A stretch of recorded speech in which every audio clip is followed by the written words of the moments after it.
I've decided to build a fresh Hornby Dublo 3-rail layout. The board that I've constructed is 8 feet in length and 3 foot 4 inches in width. It's made from 9mm ply.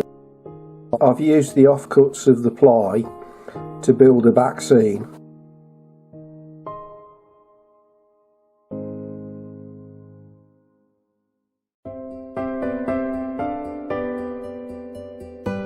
The other thing I've done with the board is to stain and seal it with some Ron-Seal wood preserver.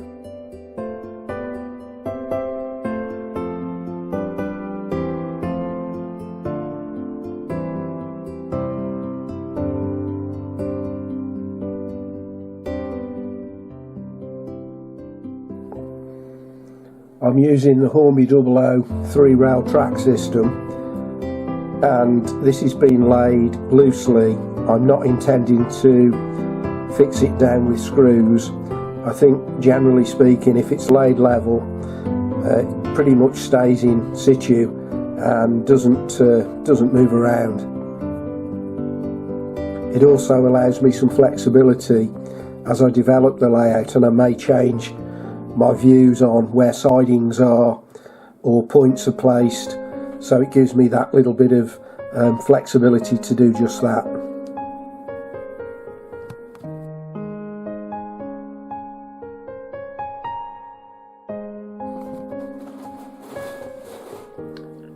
It's going to be a twin track layout, and where the inner and outer tracks join through the points, I'm using one of Hornby Dublo's insulating tabs to prevent any cross-controller interference or short circuits.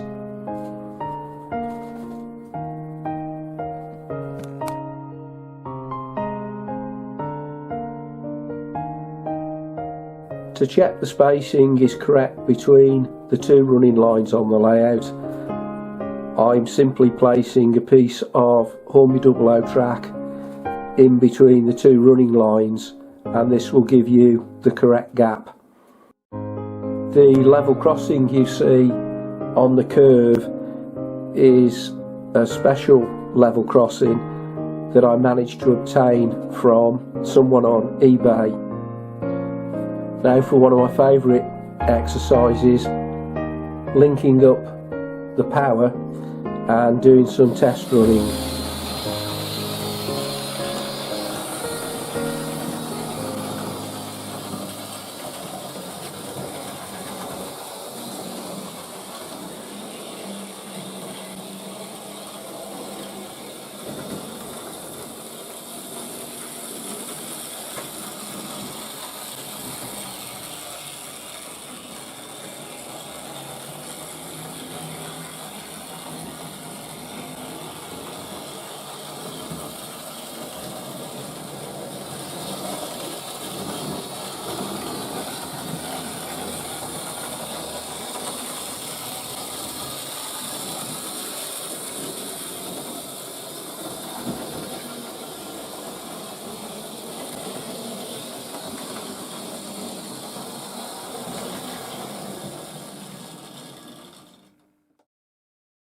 Now for testing the inner circuit of track.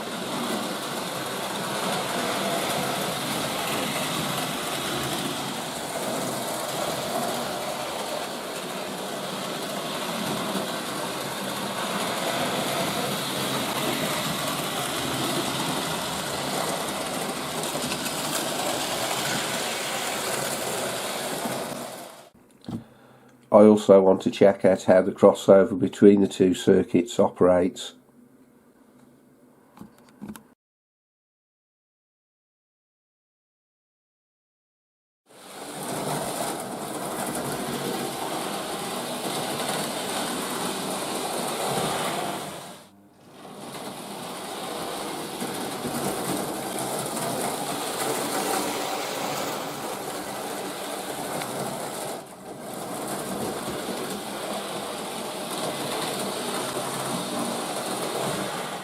I want to incorporate an engine shed and some sidings, so I'm just working through the best arrangements for this. It could of course vary as the layout develops.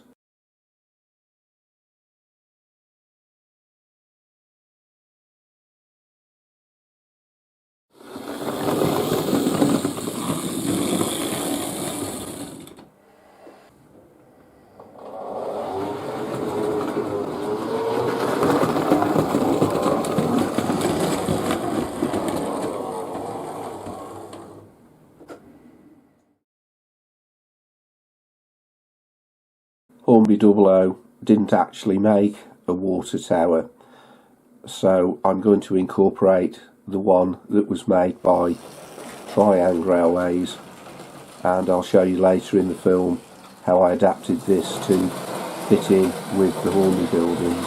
As I add things to the layout, you'll probably notice a variety of Hornby Dublo locos running. This is just to make sure that the locos I've got in my collection will run okay on the layout. I'm now putting in place the station building and the platforms. You'll notice that I've altered the colour scheme. The station canopies, as originally done by Hornby Dublo, were a bright orange. I've changed this to a dark green colour. It's just a personal preference. The name of the station is Needwood, and that includes part of the name of the village where I live. I've simply made the station signs using Microsoft Word and then just printing them off and cutting them to fit the signage on the station platforms. I think the quality of the aluminium buildings that Dublo made is absolutely brilliant.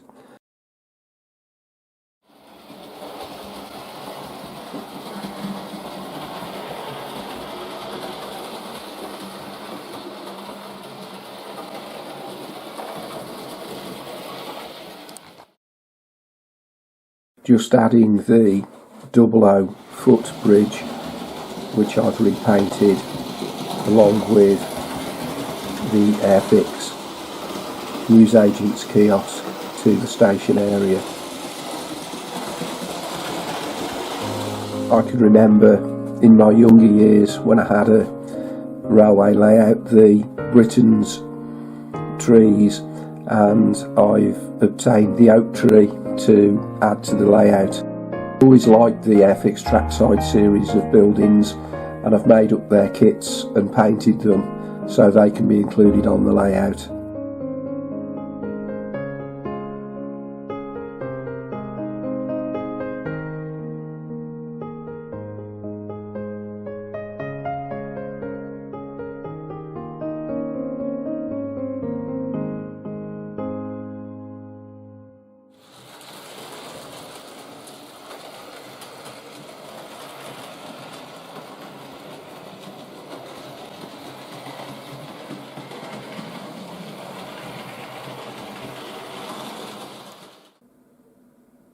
This area of sidings is going to be where the goods shed is sited.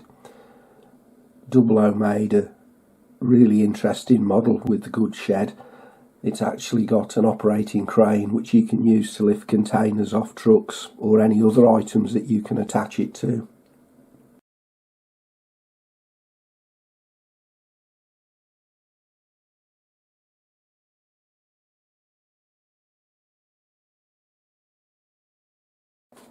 The signal box is now being placed. I've put the sign on it for the area, Needwood, as well as painting the roof of it green.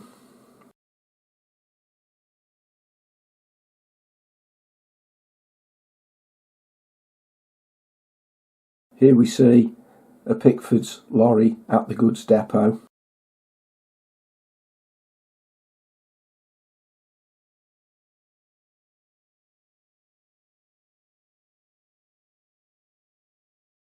The next series of pictures show the conversion of the Triangle water tower.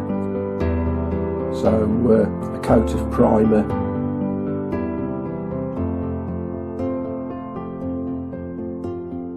then a coat of creamy coloured paint,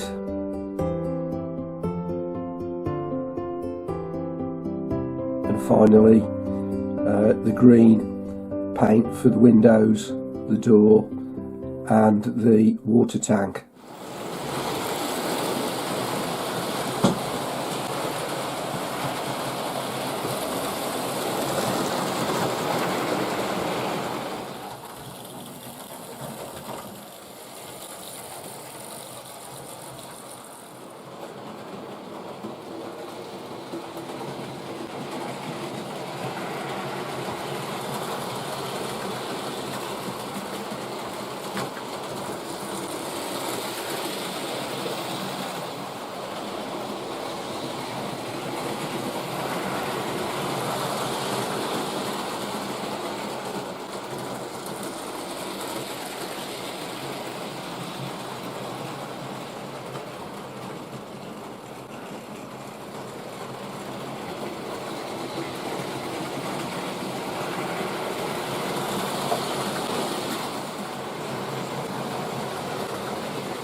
As you can see, I've added some of the dinky Dublo vehicles to bring the layout to life, and what truly brings it to life, of course, is the people.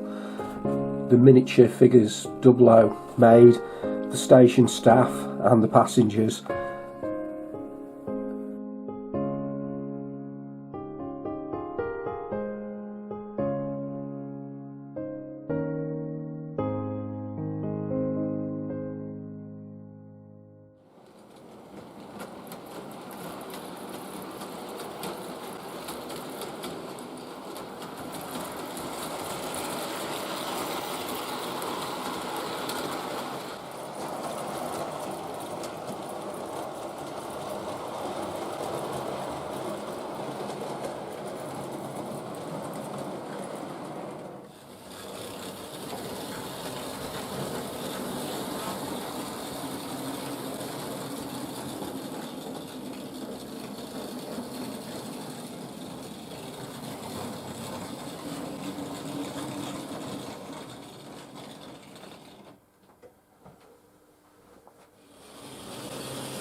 One of my favourite Dublo accessories is the travelling post office.